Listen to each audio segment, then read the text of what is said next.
آپ دیکھ رہے ہیں پروان نیوز۔ وادی سندھ جسے محمد بن قاسم نے 712 عیسوی میں فتح کیا، اس سرزمین پر مختلف خاندانوں نے حکومت کی، جن میں سے ایک معروف خاندان تالپور خاندان تھا، جس نے سندھ پر 1783 سے 1843 تک حکومت کی۔ حیدرآباد کو دارالحکومت بنانے سے قبل خدا آباد اس خاندان کا مرکز تھا۔ تالپور خاندان کے اکثر مقابر حیدرآباد میں موجود ہیں۔ ان مزاروں کو میران تالپور کے قبے کہا جاتا ہے۔ قبہ سندھی زبان کا لفظ ہے، جس کے معنی مزار یا مقبرے کے ہیں۔ اس قبرستان میں داخل ہوتے ہی 2 بڑے اور کئی چھوٹے مزار نظر آتے ہیں۔ ان مزاروں میں میر فتح علی خان کا مقبرہ قابل ذکر ہے۔ تالپور حکمرانوں نے فن تعمیر کی طرف خاص توجہ دی۔ ان کے مقابر پر کلہوڑا خاندان کا عکس بھی ملتا ہے۔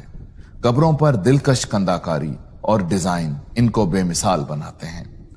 مزاروں کے طرز تعمیر پر اگر غور کیا جائے تو یہ کہا جا سکتا ہے کہ سندھ میں رائج طرز تعمیر کی عکاسی کرتے ہیں۔ ان کی رنگت، ساخت اور کنداکاری اعلیٰ فن تعمیر کا نمونہ ہے، جو انسانی آنکھ کو اپنی طرف کھینچتی ہے۔ ایک وقت تھا جب یہ مقابر بلند قامت ہونے اور پہاڑی پر قائم ہونے کی وجہ سے دور سے ہی نظر آتے تھے، مگر اب اونچی عمارات کے درمیان یہ مزارات پوشیدہ ہو گئے ہیں۔ حیدرآباد کے علاوہ ضلع میرپور خاص میں بھی تالپور خاندان کا ایک قبرستان موجود ہے، جسے 1806 میں میر علی تالپور نے قائم کیا، اور یہ چٹوری قبرستان ہے۔ یہ قبرستان میرپور خاص شہر سے تقریباً 18 کلومیٹر کے فاصلے پر موجود ہے۔ یہاں سب سے پہلے ہمارے بڑے دادا جو تھے میر مسعود خان تالپور، وہ یہاں دفن ہوئے۔ پھر ان کے 2 بھائی تھے، میر راجو خان اور میر جادو خان، وہ یہاں رکھے گئے۔ اس قبرستان کا کل رقبہ 12 ایکڑ کے قریب ہے۔ نقش و نگار کے اعتبار سے یہ ایک اعلیٰ مثال ہے۔ یہ اسلامی اور راجستھانی فن تعمیر کا ایک منفرد امتزاج ہے۔